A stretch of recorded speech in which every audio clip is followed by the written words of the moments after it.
నా పేరు అమృత. నేను మంచిర్యాలలో ప్రైవేట్ హాస్పిటల్ డ్యూటీ చేస్తాను. నేను ఫస్ట్గా నేను వాడలేదు. అనుష ప్రసాద్ వలన నేను పరిచయం అయ్యాను కంపెనీకి.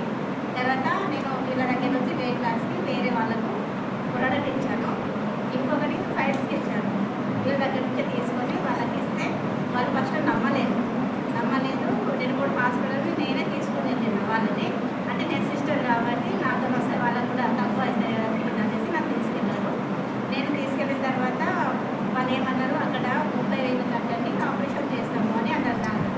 అన్న తర్వాత వాళ్ళు ఏమన్నారు, 30,000 కట్టాలి, మళ్ళీ ఆపరేషన్ చేయించుకోవాలి, అది సక్సెస్ అవుతుందా అది ఫెయిల్ అవుతుందా మళ్ళీ తెలియదు, మళ్ళీ తర్వాత కూడా వచ్చే ఛాన్సెస్ ఉన్నాయని డాక్టర్ చెప్తే అప్పుడే నేను వీళ్ళకు ఫోన్ చేసినాను. అనుష ప్రసాద్ వాళ్ళకు ఫోన్ చేసిన తర్వాత వీళ్ళ దగ్గర నుంచి నేనే తీసుకొని నా హాస్పిటల్ నేను పెట్టి వాళ్ళకి ఫోన్ చేస్తే వాళ్ళు వచ్చి తీసుకొని వెళ్ళారు. వెళ్ళిన ఒక 15 రోజులకు వాళ్ళు వాడినారు కదా, 15 రోజులకే వాళ్ళకి రిజల్ట్ వచ్చింది. వాళ్ళొకసారి వాళ్ళు తెలియకుండా వచ్చి తీసుకొని వెళ్ళిపోయారు. మా పాప హాస్టల్ ఉండేది. మా పాపకు ఒక 1 year బ్యాక్ డెంగ్యూ ఫీవర్ వచ్చింది. ప్లేట్లెట్స్ కంప్లీట్గా డౌన్ అయింది. అప్పుడు కూడా నేను రిపోర్ట్స్ మళ్ళీ సార్కి పెట్టాను, మెడిసిన్ తీసుకున్నాను. మన దగ్గర మంచి రిజల్ట్ ఉంది. అప్పటి నుంచి ఇప్పటి వరకు మా పాప సిక్ కాలేదు. అంటే హెల్త్ ప్రకారంగా ఓకే. మా బాబుకు స్కిన్ ఎలర్జీ బాగా వచ్చింది.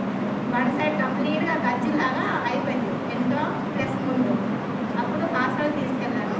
తీసుకెళ్తే డాక్టర్ కూడా 3 months కోర్సు వాడాలి అన్నారు.